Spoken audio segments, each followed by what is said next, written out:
Whether your beer is in a bottle, can, or glass, kick back and relax. It's Better on Draft.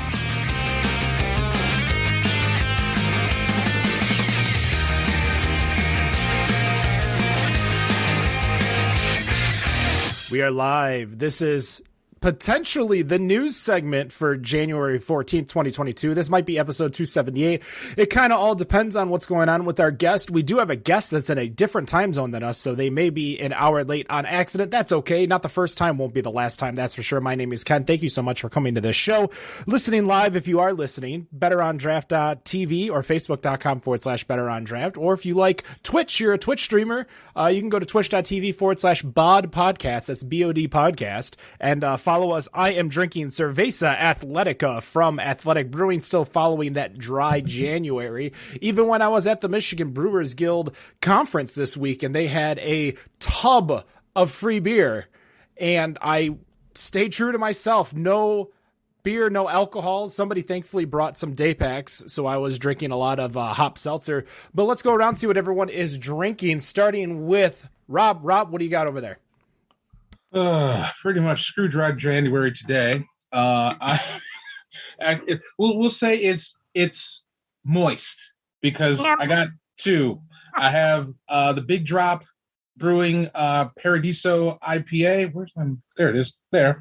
And then on top of that, I have from Trillium the Daily Serving, which is the Berliner Weiss. This version with peach and apricot.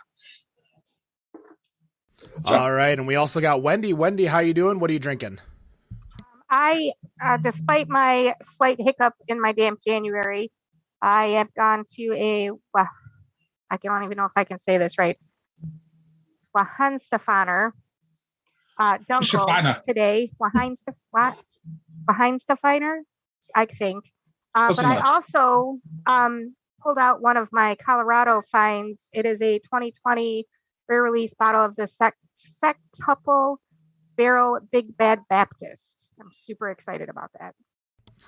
All right. That was a very good time at that brewery. Next to you, we got Nicholas. Nick, what do you got over there? You're muted, Nick. Congratulations. Welcome to 2022. First one to do it on the show this year. Yeah. Well, trilogy. It's always, meant to happen, I guess. I'm only got the one can right now. I never have I ever double IPA from Drecker. Awesome. And Daniel, welcome back. Hope you're feeling better. What are you drinking? Yeah, I'm trying. I decided to take a route with you and try this dry January crap you guys are doing. So I've got this Bravus Peanut Butter Dark going on right now. It's actually pretty good. Kind of shocked. Somebody was talking about how hard it is to sell craft beer, and people are like, you got to Pepsi challenge it. But I think when you purchase some form of alcoholic product, you're not only paying for the flavor, you're paying for the feeling, the alcohol. So when you remove that alcohol and you're trying to price it out the same way, it's kind of hard for a lot of people. But I have been enjoying all these athletic beers that I've been drinking, especially with our episode with Big Drop last week, drinking some of those Big Drops.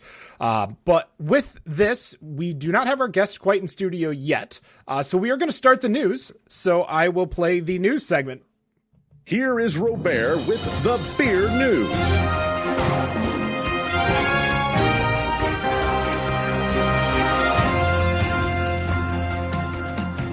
That's okay, Rob. You don't have to drink when we're doing the news this week at least, but I will start off with you. What article did you bring for us today? So I brought one today that comes from the great area of Cincinnati. One of my favorite stores that's out there.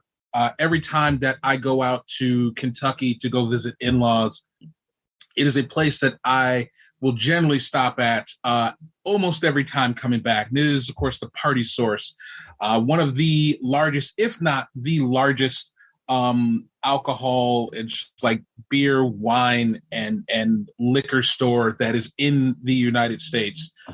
So kind of suck at Total Wine on that one.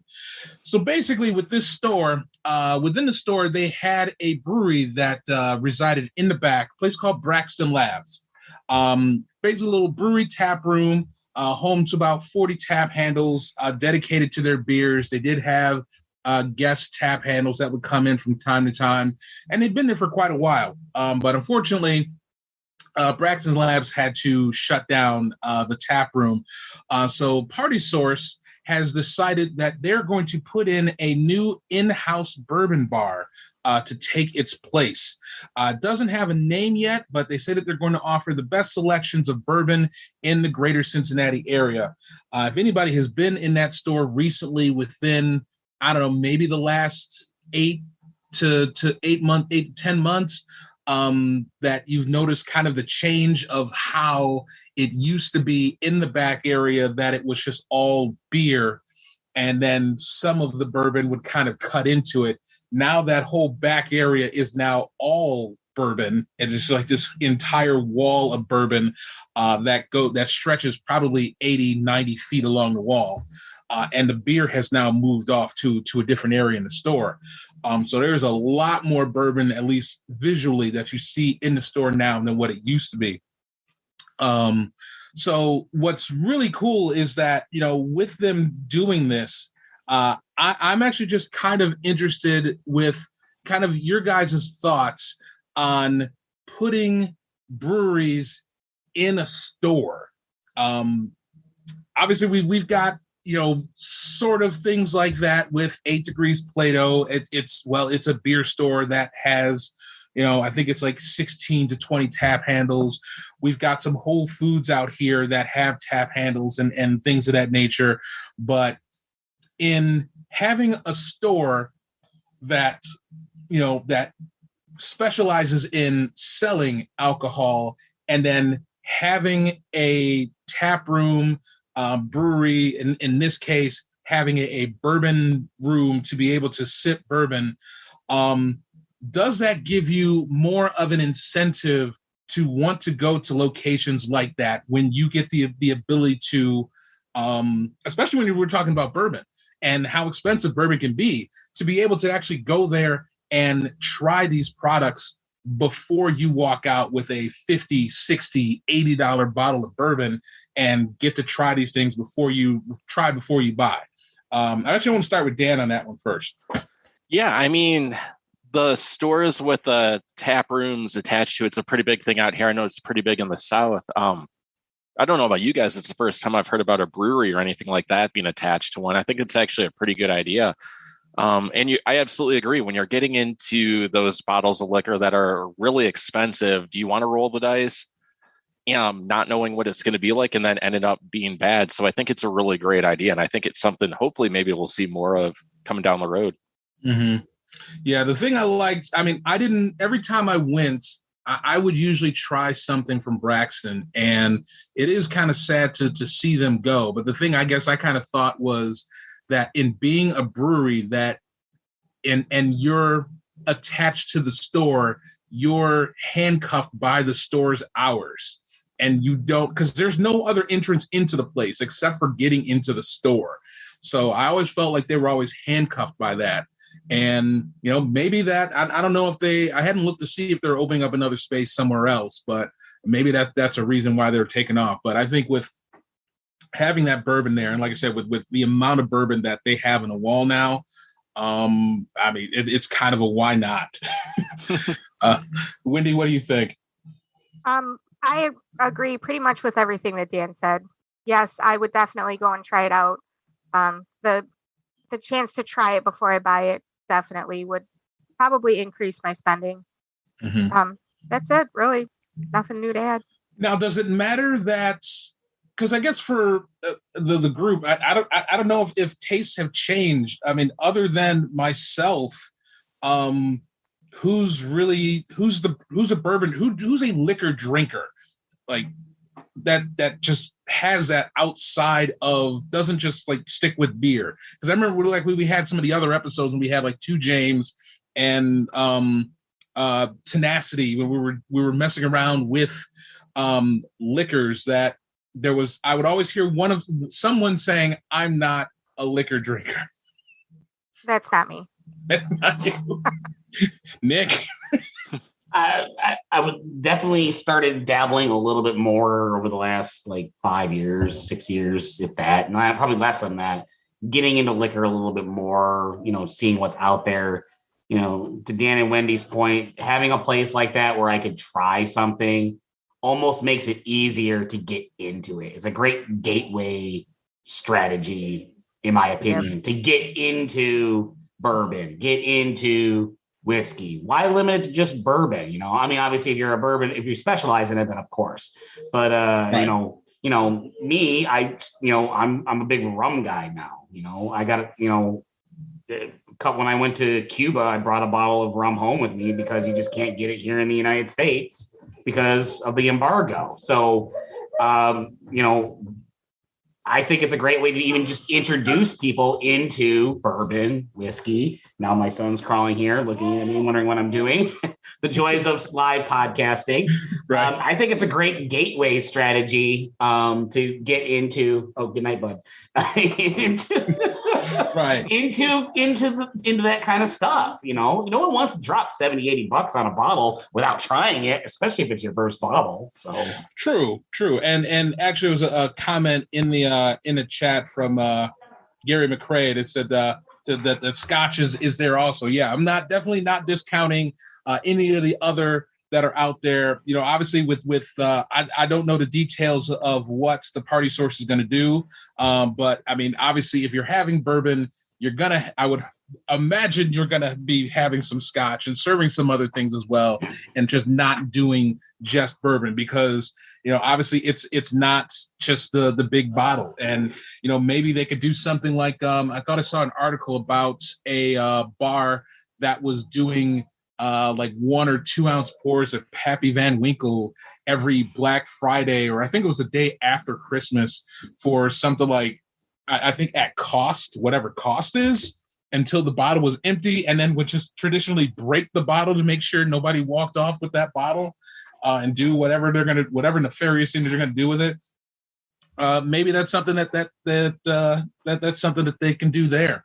But yeah, I would think there's going to be some sort of variety other than just bourbon, and maybe they'll have some of those big bottles, and they'll put up some Weller or some Pengree, or I don't know, some of the other stuff. But I guess, Ken, that leaves you.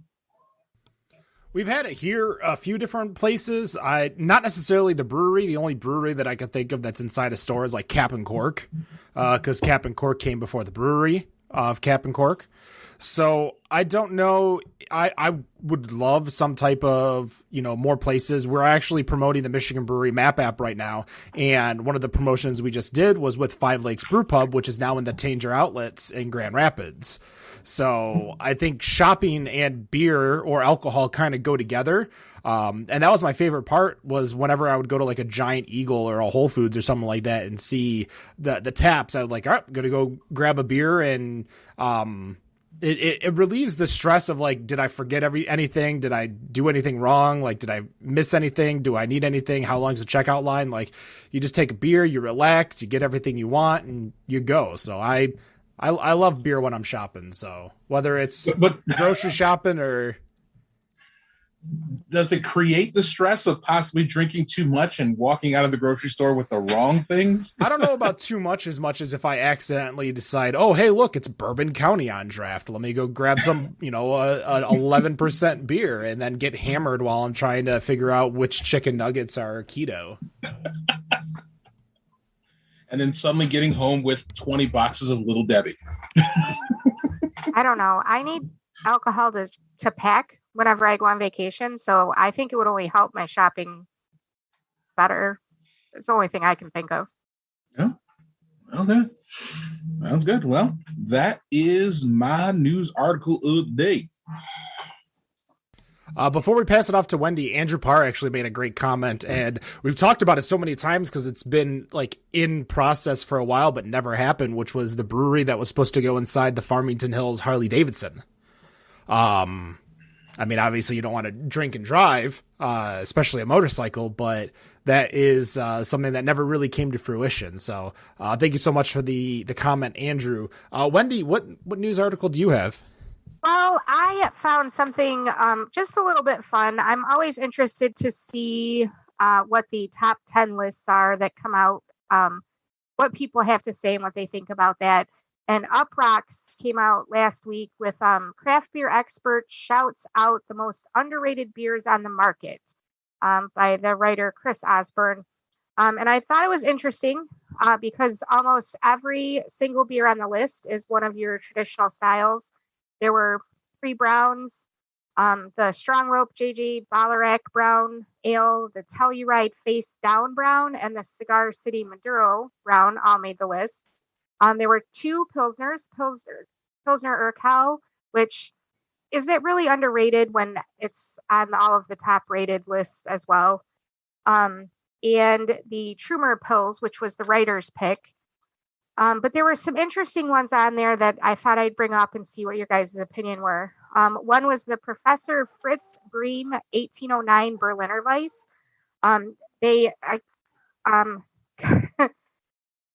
They compared it to the rise of punk. They said it single-handedly was responsible for the rise of the Berliner Weiss in the U.S., and they compared it to a punk band that nobody ever went to the shows, but everybody who went to the show started their own punk band.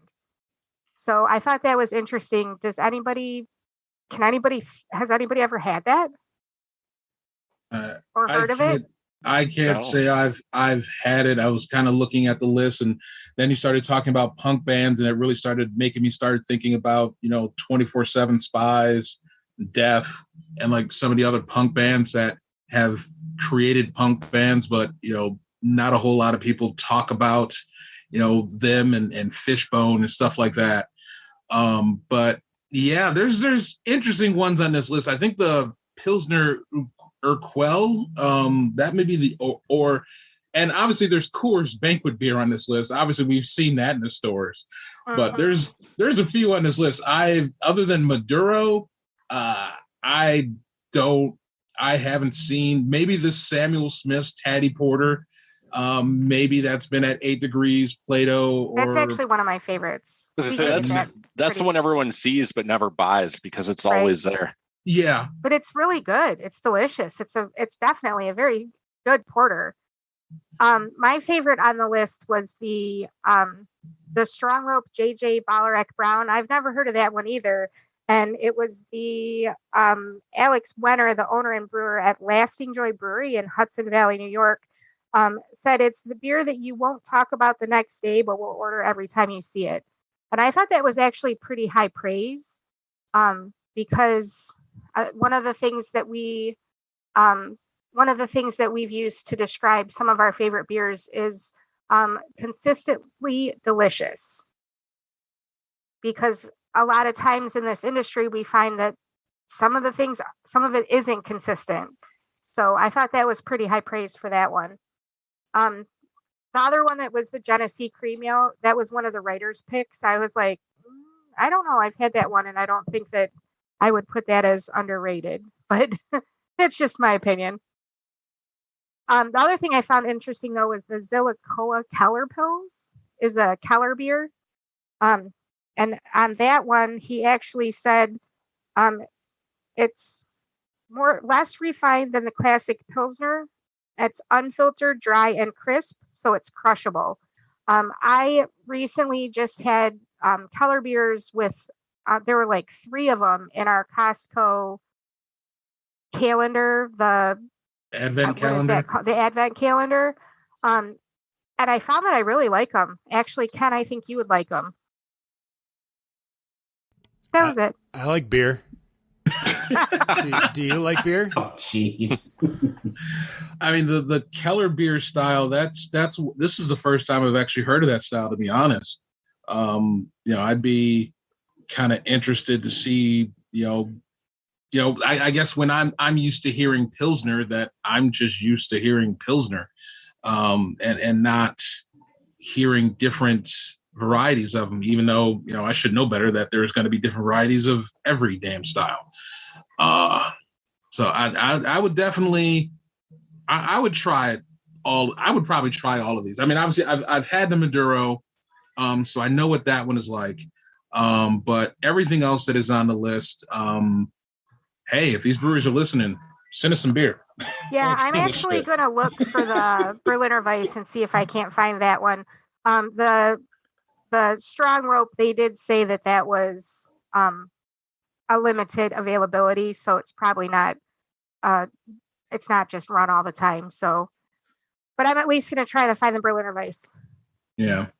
And probably it's just like you said with the Taddy Porter, that, I mean, it looks like a label, like something I have definitely seen in the store 1,000 times and have just skipped on it. And whether it just be that the label just didn't catch my eye, or I just looked at it and said, oh, that's just one of those that might be like an imported Trappist beer, and I'm not really feeling Trappist right now and just never really cared about it. But it definitely looks like something I've seen before, just never really even taken the time to try it. Well, I'm a big fan of Samuel Smith's anyways. I love their chocolate stout. I think they're always really good beers, so they're consistently delicious. Those I would definitely play with.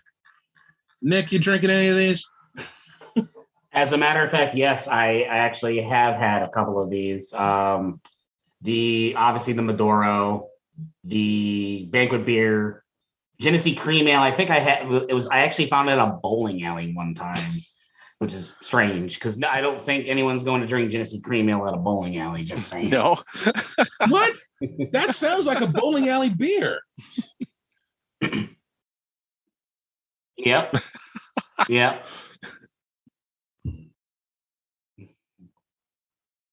Yeah. Oh, gee. I think Dan was there. Yeah. Yeah, it was cheap.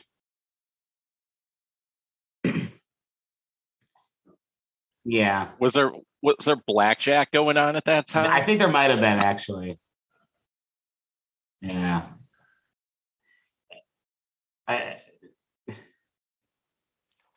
Yeah, so a couple of days ago, Coca-Cola has signed an agreement with Constellation Brands to launch Fresca Mixed, a line of full-flavored, spirit-based, ready-to-drink cocktails in the U.S. Now, if you're unfamiliar with Fresca, like I didn't even know they still made it, it's a zero-calorie grapefruit citrus-flavored drink, and apparently their fastest-growing trademark in the U.S. currently.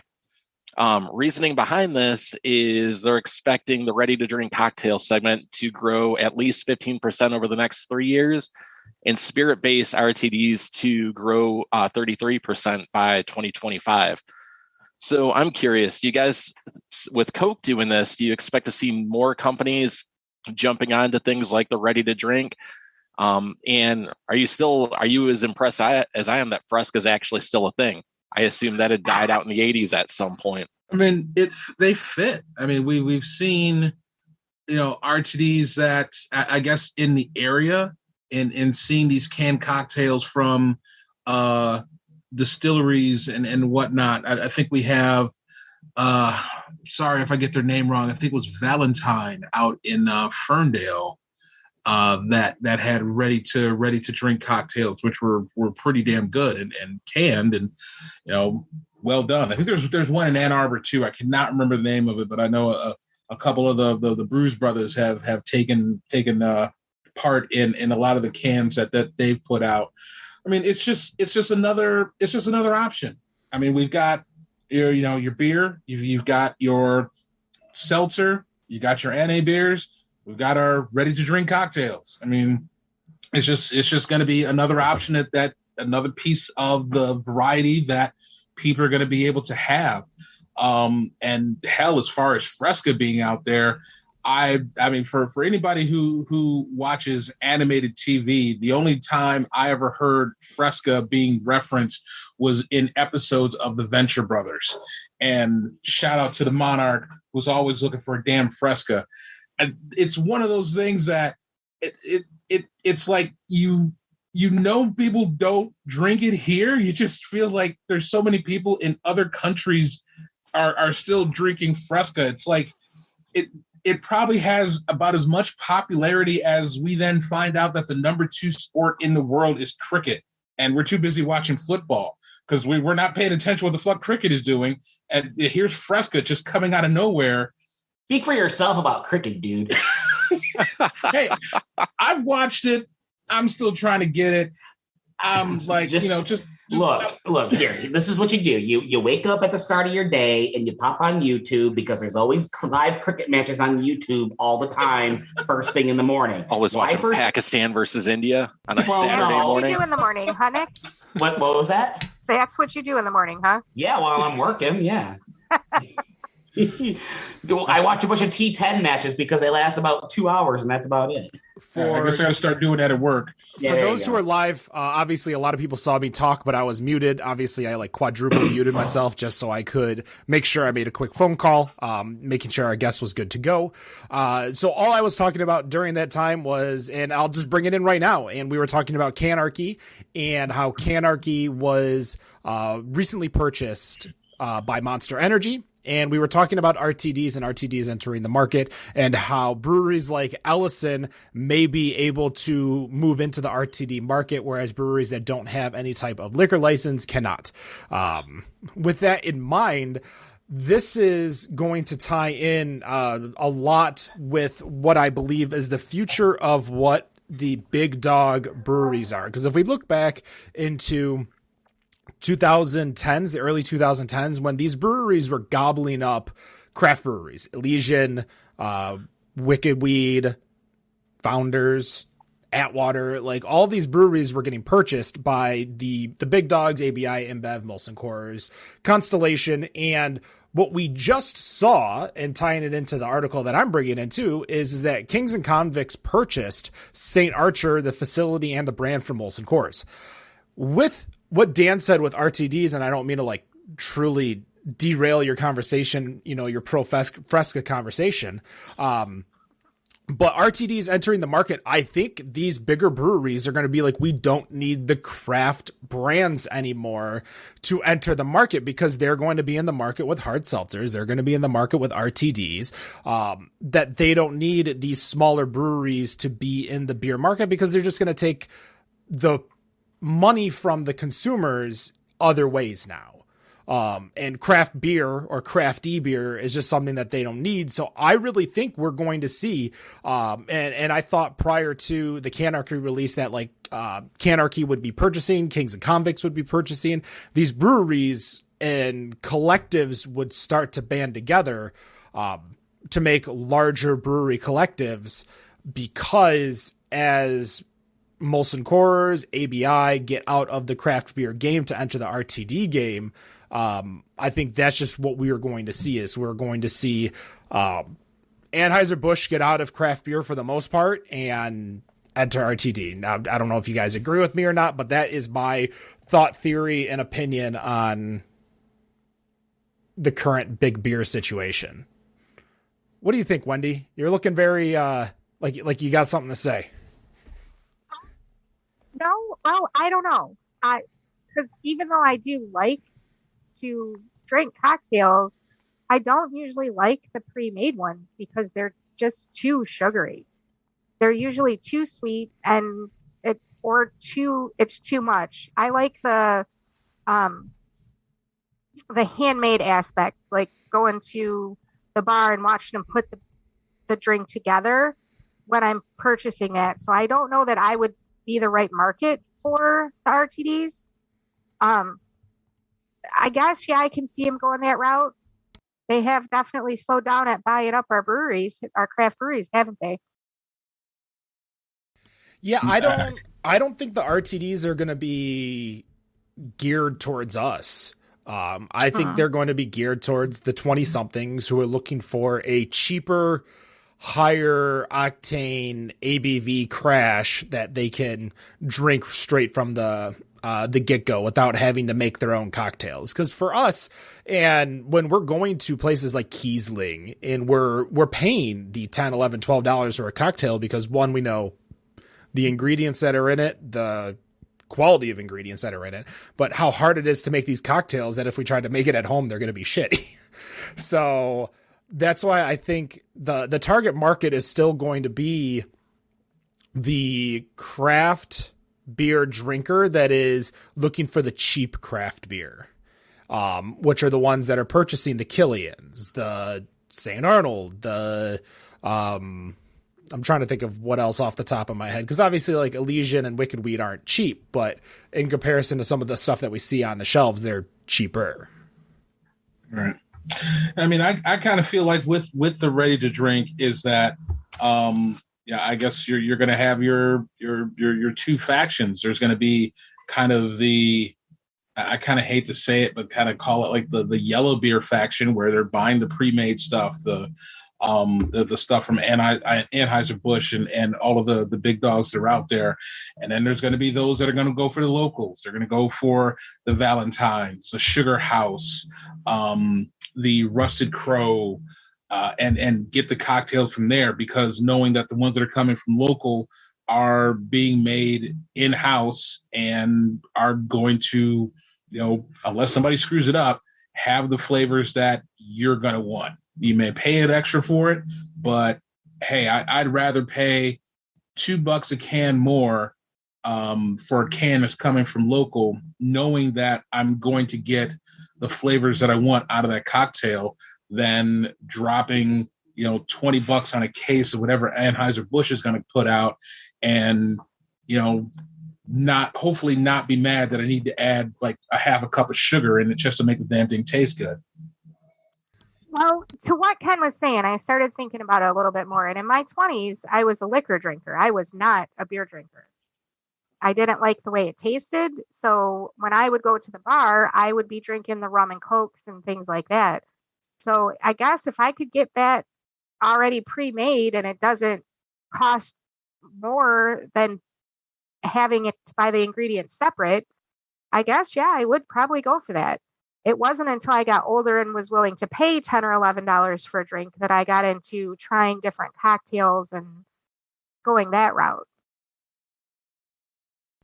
This is going to be geared towards the people that are purchasing the plastic jugs of Marg Mix, like that are ready to drink margarita gallons. Yeah. Like this, it's going to go towards the people that are going to Put in Bay, and are drinking at the pool. It's going towards the beach bars and the places where they don't want to spend the time to make the cocktail when all they got to do is, flip a tab and it's served.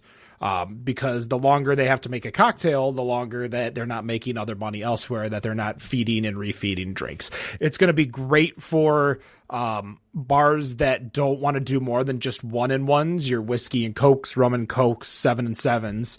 Like a small little tavern that has one bartender that's also the chef, that's also the door greeter, that's also the janitor. They don't have time to make the cocktails. They just want to give it out. So if you could offer a Mai Tai and a margarita and something, then more power to you, because then you don't have to worry about the time it takes from dealing with other customers. Gary says woo girl juice. So what I guess the hell is that? I believe he is referencing what a woo girl is a girl that says something along the lines, and then all the girls around them go woo. Woo! Oh, yeah. Okay. That is from my knowledge of the TV show How I Met Your Mother. Yes. Where every woo girl has a specific woo tone, and each tone has like a 3-sentence monologue of what it is. Wait, so are you saying it has nothing to do with Ric Flair? It has nothing to do with Ric Flair. His woo girls are collecting monthly checks from his alimony. Oh no. That's more like whoa. Whoa. Well, we do have one more news article. Nicholas, bring some God into this conversation. God into this conversation. Yeah, I don't know if it was necessarily news, but it is in the news. A brewery based out of East Village, San Diego, just spent $1 million renovating an old Mexican Presbyterian church. It's actually about 116 years old, and turned it into its new brewery location. The brewery, called the Lost Abbey, they specialize in Belgian beer. So I actually thought that was pretty neat, seeing a brewery take something that's, as old as this church and repurpose it putting money into it and actually keeping parts of the church. So here's a question for you guys. Is there thinking maybe either in Michigan, ideally in Michigan, or if you have to go outside of the state, so be it, or even just a type of building that you would love to see repurposed into a brewery? It could be something local that we know that's dilapidated and shut down and has been sitting there for years, decades, or if there's a type of building like maybe like a power plant or I don't know, like think outside the box. Is there something that you would love to see that's specific in Southeastern Michigan or in general, like a type of building that you would love to see repurposed into a brewery? I'll let you guys think because I have the perfect one that I loved when I went to Maine, and it's across the street from Allagash. There is a it almost looks like a Detroit shipping container, where there's a bunch of places. It used to be some type of like loading dock type business. So it's a big warehouse, but with garage doors already all around the entire building. And there was 3 breweries, 2 distilleries, a couple restaurants in it. Each one had their own separated patio. God, I would love some type of I think Chicago had one of them we talked about before, where like people would come in, brew a beer, sell it, and then the next person would come in and they kind of like rotate their brewers. I would love something like that where we had some type of brewery space where instead of having to go from brewery to brewery to brewery, all I got to do is go from door to door like I'm trick or treating and asking for a beer or a cocktail. So that's the kind of place that I would love to see, is some type of unused shipping and packaging facility that you could create, again, separate businesses, separate patios, separate parcels, and everyone can kind of, the whole point is to go to everywhere and not just go there for one spot. So that's my thoughts. Mm-hmm. Dan, Wendy, Rob? I don't know. Is it time for Clutch Cargoes to switch back from a church to a bar again? It's about that time. Isn't it where they make that switch? Wow, you're going deep, man. That was back when Didn't they call it Sanctuary for a while before it was Clutch Cargoes? That was the basement. That was the basement bar in there. That was when Pine Knob was Pine Knob until Pine Knob became Pine Knob again. That's what I'm saying. It's about time. It was a church, and it was a club. Now it's a church. It's about time to make that switch again. We should reach out to someone, see if we can make that happen. Yeah, but that's Pontiac, that's M59, and that's up north. I'm not going there. It's an easy drive for me because I'm like not that far from M59. So I was trying to think about it. Is there a concert venue or a sporting venue that has a brewery inside of it? No. An actual brewery, or just like a stand, like an actual brewery, not just like a beer stand, or this is the Goose Island patio. I'm talking like Philadelphia has one. There's one in Miami that has one. Okay. Yeah.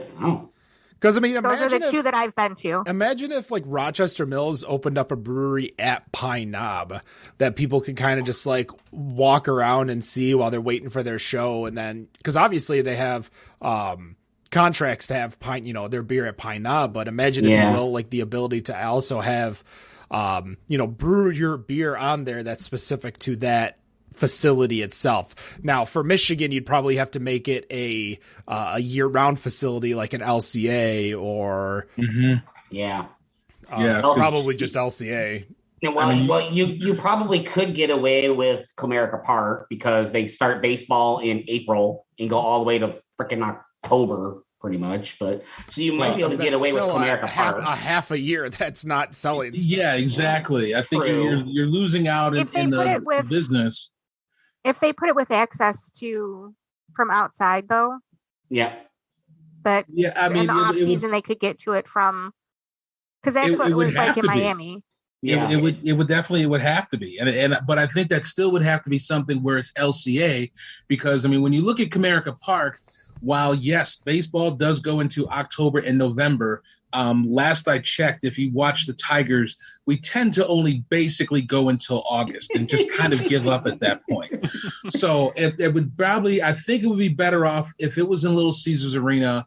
You'd have 2 teams. You'd still have that's the other thing, is that there would be that space where, essentially from October to maybe June, if the Pistons or the Red Wings make the playoffs, that you still have people coming in.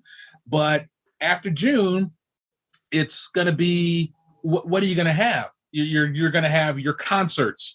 I don't know if they do any monster truck rallies in LCA, but you're going to have your events that are going to be in there. And so that's going to be the premier spot to have your events, unless you're Garth Brooks or Rolling Stones doing Ford Field or Comerica Park on that one off chance of doing 2 shows. LCA is going to be the spot that's going to have more events. So I think more people per, call it per capita or whatever the hell you want to call it, to have more people in the LCA where a brewery can function. I am going to mention a few things in the chat. Our guest has arrived. So we're going to take a break and start our show with our guest afterwards. In the chat, though, Gary says Cigar City has a brewery in the airport. If I'm just walking around at an airport, I would love to go just check, people watch a brewery. Obviously it'd almost be kind of rude. It'd be like a menagerie where you're just kind of watching the brewer work while you're waiting for your flight. And then Andrew asked, would Pine Knob then become a brew pub? Yes. So if they were to make their own beer and sell their own beer, but want to bring in beer and liquor and from others, they would have to be a brew pub. But that's going to do it. The news segment, January 14th, 2022. If you are live, stay tuned for our interview with Revolution Brewing. We'll be right back with the Better on Draft podcast.